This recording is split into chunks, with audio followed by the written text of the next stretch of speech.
Sud Radio Parlons Vrai chez Bourdin, 10h30, 12h30, Jean-Jacques Bourdin.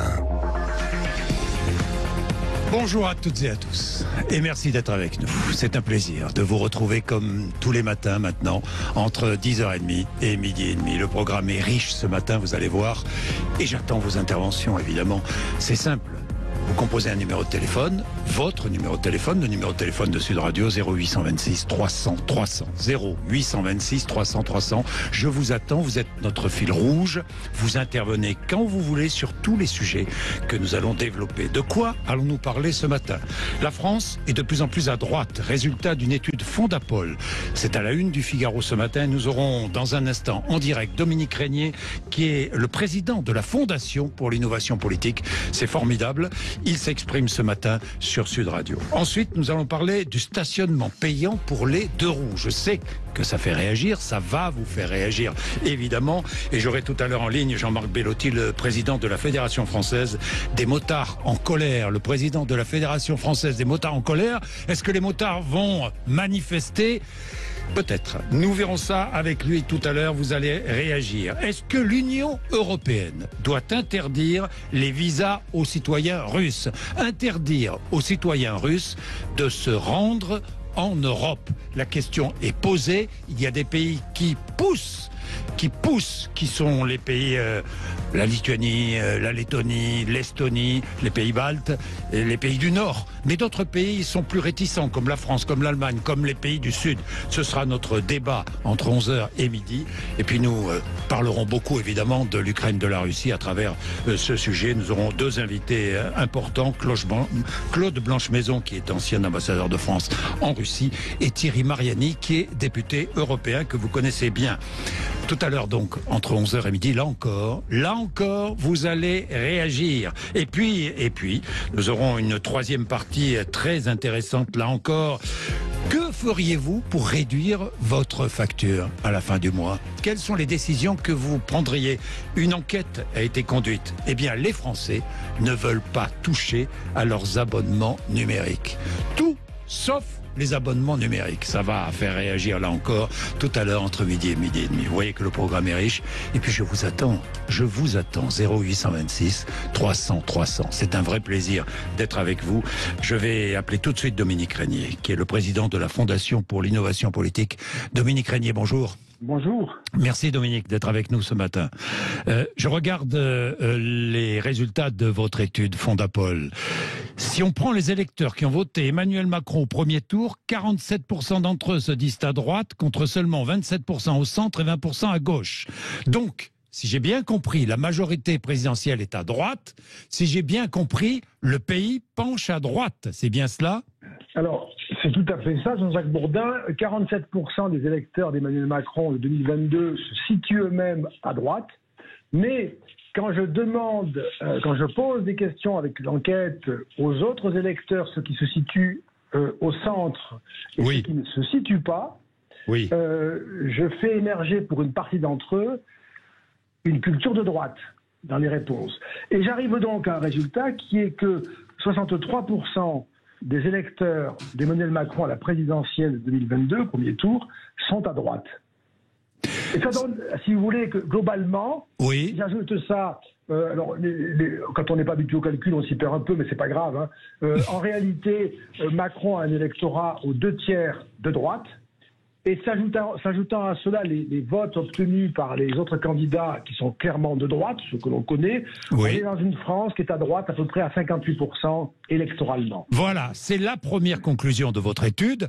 Cette réalité qui s'impose, la France se droitise et la colère monte. C'est effectivement dans une France qui ne s'est jamais à ce point abstenue aux élections, que ce soit la présidentielle ou les législatives, qui votent blanc, mais qui votent aussi pour des candidats protestataires. La liste est longue, je ne vais pas la faire, mais quand on regarde au premier tour de l'élection présidentielle 2022, qui est un bon critère, les candidats protestataires représentent 55,6% des suffrages exprimés. Et donc, s'il y avait derrière ces 55,6% des suffrages exprimés un seul nom, ce nom, eh bien, devenait président dès le premier tour, si vous voulez. Vous voyez. Bien sûr. C'est un niveau, évidemment, c'est sans précédent, inutile de le dire. Mais je voudrais, Jacques Bourdin, faire un commentaire sur ce que vous disiez un peu avant en posant la question. Ça s'impose, disiez-vous. Mais en fait, moi, ce qui me frappe, justement, c'est que ça ne s'impose pas que la France est à droite. C'est-à-dire que si j'écoute depuis la rentrée le débat, le bruit médiatique, j'entends beaucoup Mélenchon, la NUP, et j'ai l'impression, comme souvent d'ailleurs, qu'en réalité, c'est surtout à gauche que se trouve la France. Oui. Il y a une espèce de survalorisation médiatique. Mais alors, Dominique Régnier, est-ce que la France, on a l'impression que la France est à gauche en écoutant les médias? Là, je vais mettre un pavé dans la mare, hein, je vous le dis tout de suite. Ou est-ce que c'est une réalité? La réalité, selon votre étude, je rappelle que cette étude a été conduite entre avril et juin 2022, après les élections, auprès de 3 échantillons de plus de 3000 personnes chacun. C'est important de le préciser. Dominique Régnier, ça veut dire quoi? Ça veut dire qu'on a un effet loupe sur la NUPES parce qu'elle est très présente dans les médias, mais pas que dans les médias, et on oublie qu'il y a une France peut-être plus silencieuse, qui est une France qui, elle, est à droite et qui est majoritairement à droite, c'est cela? Exactement. Et qui au fond, qui s'exprime de façon très conventionnelle, dont, en quelque sorte, la forme la plus invisible est l'abstention. Dans notre étude, nous montrons que les abstentionnistes, qui ont été très nombreux aux législatives comme à la présidentielle, bien sûr, se retrouvent dans toutes les familles politiques. Oui. Mais là où ils sont les plus nombreux, c'est au RN. Oui. C'est-à-dire que le RN a encore plus d'électeurs qu'il n'apparaît dans cette étude si on prend les abstentionnistes qui se sentent proches du RN.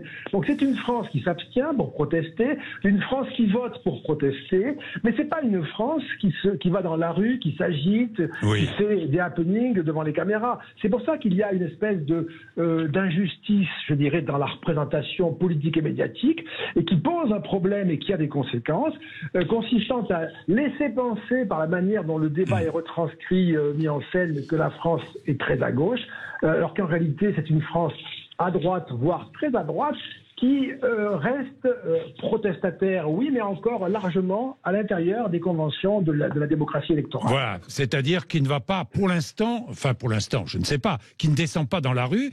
Ça veut dire quoi? Ça pose aussi des problèmes à la droite en elle-même. Ça pose des problèmes aux Républicains, parce que recomposition de la droite, mais comment? Est-ce que les Républicains sont partagés? Ils ont 2 solutions, soit ils rejoignent le Rassemblement national, soit ils rejoignent la coalition présidentielle.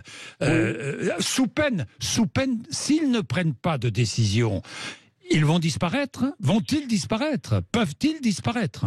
Alors, ils peuvent aussi survivre longtemps en étant de plus en plus minuscules. Oui. Les partis politiques meurent pas facilement, mais simplement, ils servent à pas grand-chose. Oui. Les Républicains ont été battus il y a 10 ans. Oui. Ça commence à faire. Ils ne peuvent pas rester, ils vont être encore dans l'opposition pendant 5 ans, ça va faire 15. Ils ne peuvent pas rester sans solution pour très bientôt.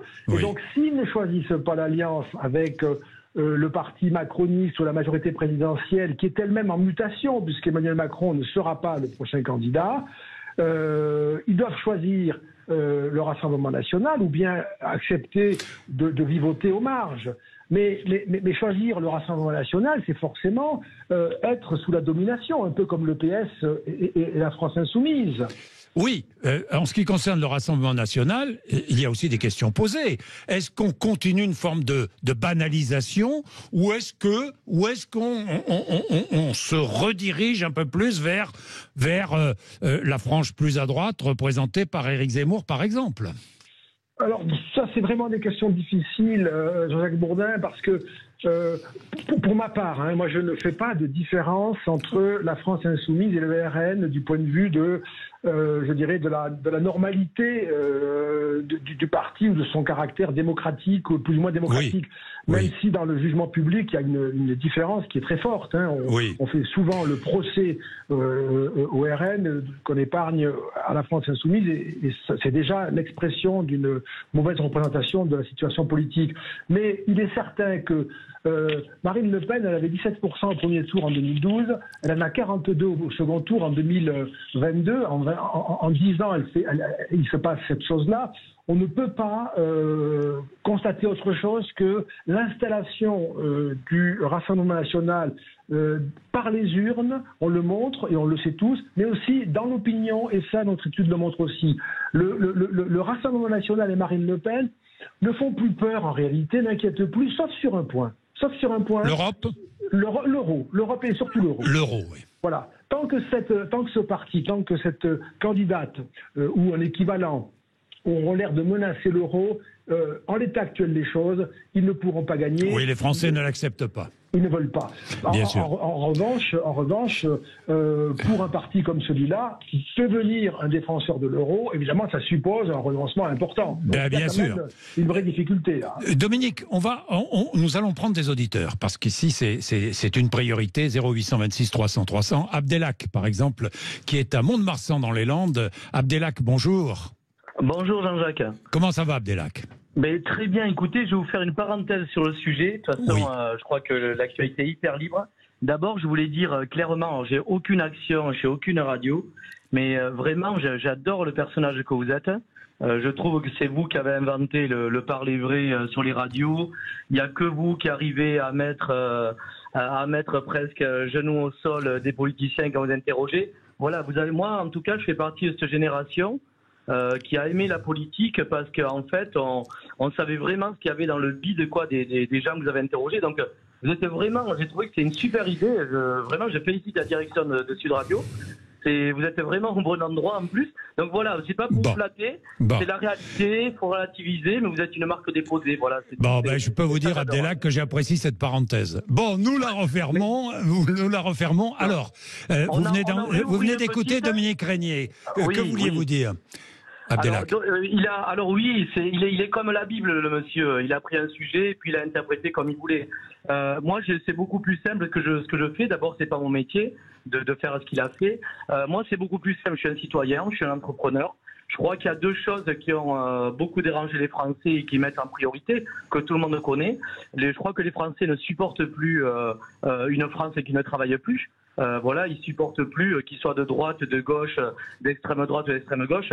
Il y a beaucoup de gens qui ne supportent plus, les Français ne supportent plus que des gens ne cotisent pas, et qu'il y ait une pénurie de main-d'œuvre alors qu'il y a plein de boulot partout à proposer. Et la deuxième chose, c'est la sécurité. Et qui représente tout simplement ces idées plutôt de manière autoritaire et tout, c'est la droite, tout simplement. Mais on connaît, je suis français fier de l'être, et je connais les Gaulois parfaitement, et je sais que c'est un peuple de râleurs, un peuple extraordinaire, mais un peuple de râleurs. Donc on pourra avoir la droite dans 5 ans, il n'y a aucun problème. 2 mois plus tard, ils voudront la gauche. Donc c'est comme ça, c'est des râleurs, ils disent qu'ils vont être de droite. Mais n'empêche que, qui sait, c'est le seul pays au monde, la France, qui n'a pas eu un seul citoyen sur les 70 millions presque que nous sommes, qui a eu sa maison saisie pendant la période du Covid. Il y a eu l'État-providence. C'est une idée de gauche. Donc, on leur a donné tellement facilement qu'ils se rendent même plus compte de ce qu'on leur a offert. Aujourd'hui, il y a des augmentations de carburant où vous avez l'Arabie Saoudite qui s'en est mis plein les fouilles avec plus de 44 millions de bénéfices. Mais c'est une idée de droite et de gauche. Oui. Voilà. Donc, il va y avoir 12 centimes là depuis hier. Il y en aura 20 centimes. Voilà, donc on ne peut pas dire que les gens sont de droite. Les Français, c'est des chouineurs. Ils oublient souvent, c'est souvent des pourris gâtés. Voilà. Bon, merci. Je crois savoir. Je crois savoir que vous êtes à Nîmes, là, Abdelhak. Absolument. Écoutez, alors, les auditeurs le savent, vous êtes un passionné de Nîmes. Je suis président d'honneur de Nîmes Olympique. Je le sais, vous connaissez par cœur. Bon. Et ce soir, nous jouons à Grenoble. Je croise les doigts. Merci beaucoup, Abdelhak. Et salut à la ville de Nîmes. Bien sûr, ville que j'adore et département que j'adore. Merci à vous. Dominique, un mot sur ce que vient de dire Abdelhak? Ce qui est très juste, notamment, en tout cas parce que nous l'avons mesuré, c'est l'importance attachée au thème de la sécurité au thème du travail et de la répartition juste des efforts et des bénéfices des efforts. Donc, un thème de gauche, c'est la redistribution. Peut-être que c'est plus à gauche qu'à droite, en effet. Mais un thème de droite, c'est la reproduction des richesses qui permettent la redistribution. Et là, on a effectivement une frustration dans une bonne partie du pays de ce point de vue-là. Donc là, ce que dit Abdelhak est quelque chose que l'on mesure aussi. Merci beaucoup, Dominique Régnier. Merci. En direct sur Sud Radio ce matin, 0826 300 300. Vous appelez, il est 10h46 déjà. Ça passe vite, un peu de pub. Et on se retrouve pour notre deuxième sujet. Auparavant, je prendrai quand même Arnaud qui veut réagir sur ce sujet politique. Arnaud qui nous appelle de Vannes. À tout de suite.